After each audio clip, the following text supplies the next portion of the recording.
একাত্তরের মুক্তিযুদ্ধে মানবতা বিরোধী অপরাধের অভিযোগে 2014 সালের 30 ডিসেম্বর জামায়াত নেতা এটিএম আজহারুল ইসলামকে মৃত্যুদণ্ড দেন আন্তর্জাতিক অপরাধ ট্রাইব্যুনাল। এই রায়ের বিরুদ্ধে করা আপিল শুনানির পর 2019 সালের 31 অক্টোবর রায় বহাল রাখেন সুপ্রিম কোর্টের আপিল বিভাগ। পরবর্তীতে আপিল বিভাগের রায় রিভিউ চেয়ে 2020 সালের 19 জুলাই আবেদন করেন এই জামায়াত নেতা। আবেদনের পরিপ্রেক্ষিতে 26 ফেব্রুয়ারি আজহারুল ইসলামের রিভিউ মঞ্জুর এবং 22 এপ্রিল শুনানির জন্য দিন ঠিক করে দেন আদালত।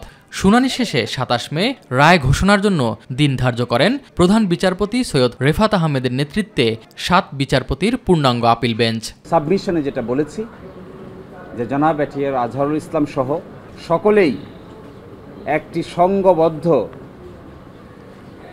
অন্যায় অবিচারের শিকার হয়েছেন। এই সিন্ডিকেট কারা ছিলেন, কিভাবে ছিলেন তা আমরা আদালতে আজকে উপস্থাপন করেছি এবং আমরা একজনের স্বীকারোক্তিমূলক জবানবন্দি যা তার বইয়ে তিনি উল্লেখ করেছেন সেটাও আদালতে উপস্থাপন করেছি।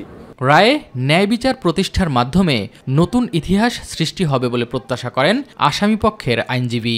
তারা যদি সুযোগ পেত, তারা যদি মনে করত এবং একটু খেয়াল করত, তারা চাইলে এটিএম আজহারুল ইসলাম সাহেবকেও ফাঁসি কাস্টে ঝুলাতে পারত, কিন্তু আল্লাহর পরিকল্পনার উপরে তারা হাত দিতে পারে নাই।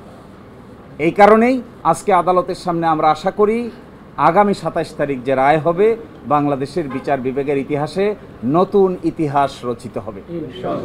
আমরা এটাও আশা করি আগামী 27 তারিখে যা রায় হবে এর মধ্য দিয়ে বিচার বিভাগীয় কলঙ্ক কিছুটা হলেও দূর হবে। ট্রাইব্যুনালের উদ্দেশ্য সঠিক থাকলেও অসৎ উদ্দেশ্যে আইনের ব্যবহার হয়েছে বলে মনে করেন রাষ্ট্রপক্ষের আইনজীবী। এটিকে যারা ব্যবহার করেছেন আইন এবং ট্রাইব্যুনাল পক্ষ থেকে, ইভেন অ্যাপিলেট ডিভিশনের পক্ষ থেকে, সেই ব্যবহারটা সঠিক ছিল কিনা সেটি ট্রাইব্যুনাল বা এখনকার অ্যাপিলেট ডিভিশনের জাজেসরা নির্ধারণ করবেন, কিন্তু উদ্দেশ্যটা ছিল সৎ। এই ব্যাপারে আমরা এটিএম আজহার সাহেবের আর্গুমেন্টের বিপক্ষে অবস্থান নিয়েছি। এস এম আরিফ, মাই টিভি, ঢাকা।